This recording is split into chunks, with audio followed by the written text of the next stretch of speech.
le boulot de reporter de guerre est un boulot particulier parce que, voilà, vous êtes ici, nous sommes ici dans un monde que j'appellerais le monde du jour.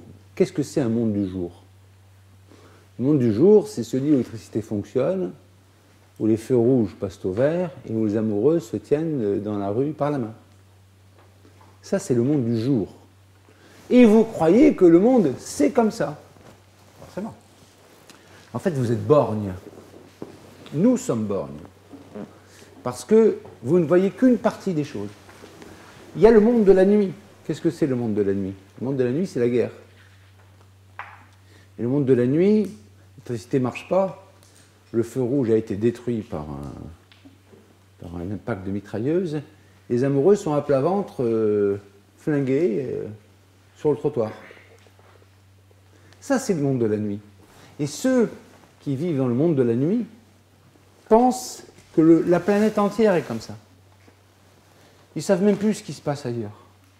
Et ils sont eux aussi borgnes, parce qu'ils ne voient que d'un œil. Et ils voient le monde de la nuit. Et nous, reporters, on passe notre temps à partir du monde du jour pour aller dans le monde de la nuit, trouver et raconter des histoires du monde de la nuit qu'on revient raconter au monde du jour. En fait, le monde, c'est les deux. C'est pour ça que quand on regarde, ça nous fait loucher, quoi. On a le vertige parfois. Vous partez d'un endroit qui est le monde de la nuit, des morts, des machins, des enfants, la Syrie et tout. L'horreur. L'horreur, vraiment, l'horreur. Hop, et vous êtes ailleurs, dans le monde du jour. Et là, ça marche. Les bagnoles, vous prendrez bien un café. Non, merci, j'en veux pas, etc. Et c'est trop vite. C'est trop fort. C'est trop différent. C'est trop... On ne peut pas passer dans ça. Vous savez, il y a un truc qui est bizarre en conduisant, c'est quand on passe dans une route avec des tunnels. On ne voit plus rien. Alors, vous ouvrez tout, vous enlevez les lunettes, vous regardez, vous écarquez les yeux, et là, vous voyez plus ou moins bien. C'est trop sombre. Et puis, tout à coup, paf, vous reprenez le soleil. Et dans les montagnes, comme ça, et quand on va à certaines régions, c'est très impressionnant, parce et j'ai l'impression que c'est ça, le reportage, parfois. On passe comme ça de la violence forte, l'intensité lumineuse du monde du jour, à l'obscur, au ténébreux monde de la nuit, qui est le monde de la guerre. Le trauma, c'est une rencontre avec le néant de la mort. Pas avec la mort, pas avec un cadavre, pas avec le hamster quand il était petit, ni le monsieur qui est mort sur le trottoir, ni votre grand-père à l'hôpital. C'est une rencontre avec le néant de la mort. C'est-à-dire, tout d'un coup, l'homme se retrouve face à quelque chose, une image. Alors, l'image, ça peut être une image visuelle, une image olfactive, une image auditive. Et il arrive dans un village, il s'approche, et puis tout d'un coup, il passe une maison, il tombe dans un charnier. Ça, on est face au néant de la mort. C'est l'image de l'horreur, l'image du néant. Et ça, c'est le trauma. Il se passe quelque chose, c'est une espèce de balle qui vous rentre dans le cerveau, comme ça.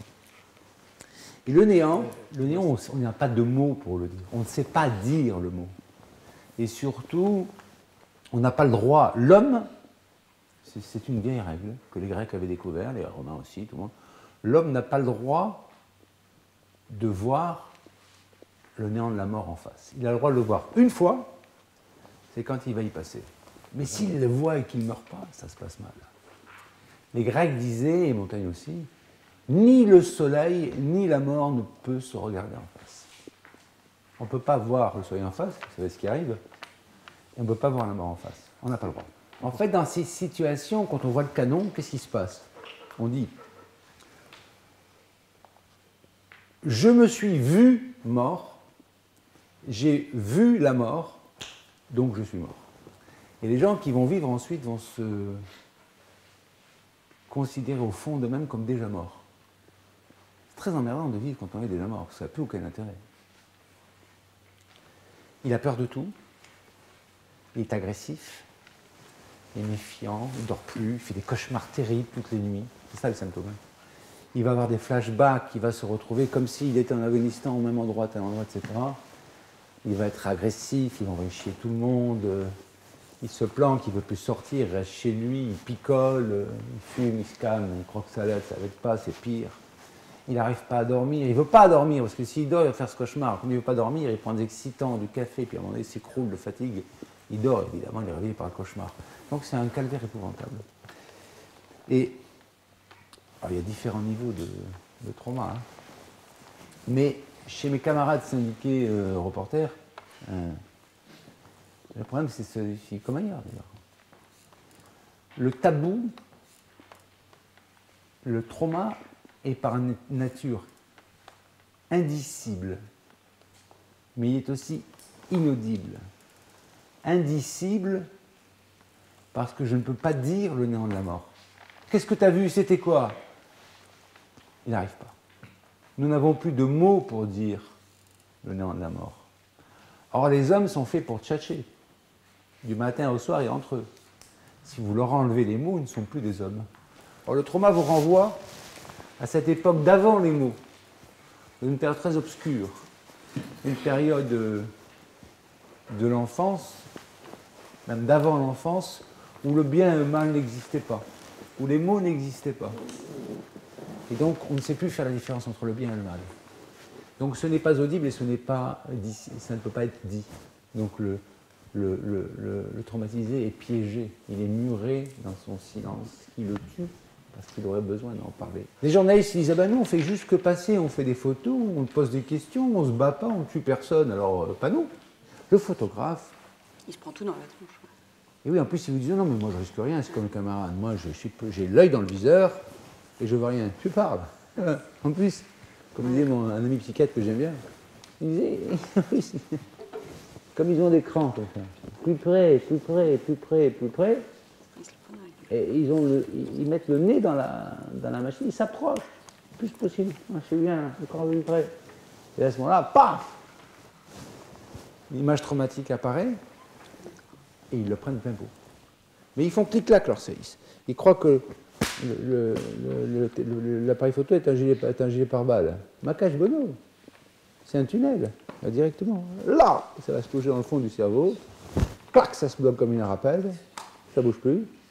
Et 6 mois, 3 mois, 2 ans, 5 ans après. Et à la fin, vous avez des gens qui se pendent, qui meurent, qui changent de métier, qui disparaissent, qui font des bêtises. Donc c'est ça. Et mes camarades reporters, ils ne veulent pas en parler. C'est dur d'en parler. Vous voyez quelqu'un qui vous dit, bon écoutez, alors voilà, oui, merci d'être là. Alors j'étais au Rwanda et puis on marchait dans la rue et puis tout d'un coup on a vu une tête coupée en deux avec mon collègue qui nous regardait. Voilà, à partir de là, j'ai failli exploser. Je me suis dit, bon, c'est normal, c'est pas grave.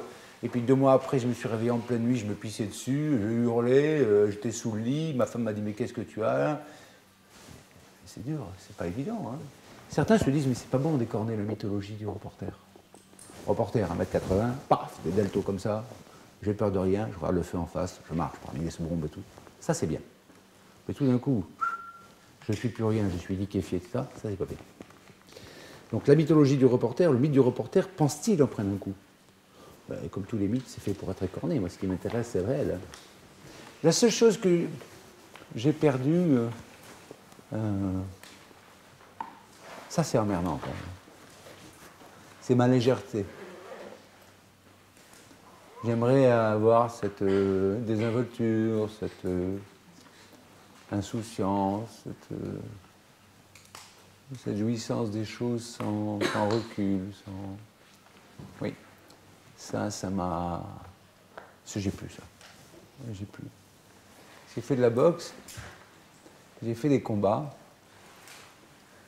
à une époque où je voulais toujours dans la même recherche. En fait, je croyais que c'était pour faire bien. Je faisais psycho à l'époque aussi. Je faisais kinésie et psycho en même temps. Et je voulais savoir ce que c'était la violence, quoi. J'ai pris des coups, mais ça m'a appris des choses. C'est un peu ça. Et puis je suis allé au-dessus de moi-même en boxe. Franchement, la réaction normale, vous prenez un pain, c'est de vous tirer en courant, quoi. Normal. Hein.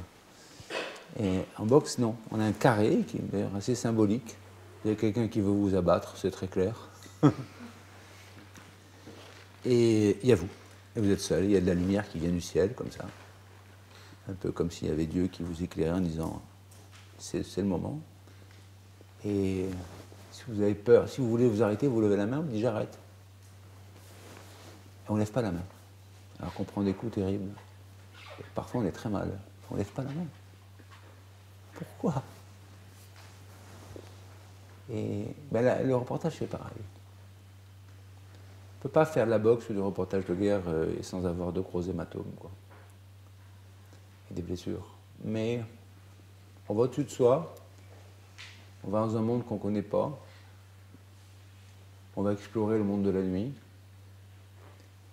Et si on n'en meurt pas, si on ne reste pas idiot, ce qui est plutôt fréquent, si on ne meurt pas, on en revient plus riche, plus fort, d'une certaine façon, plus humain, certainement. Et ça, c'est irremplaçable.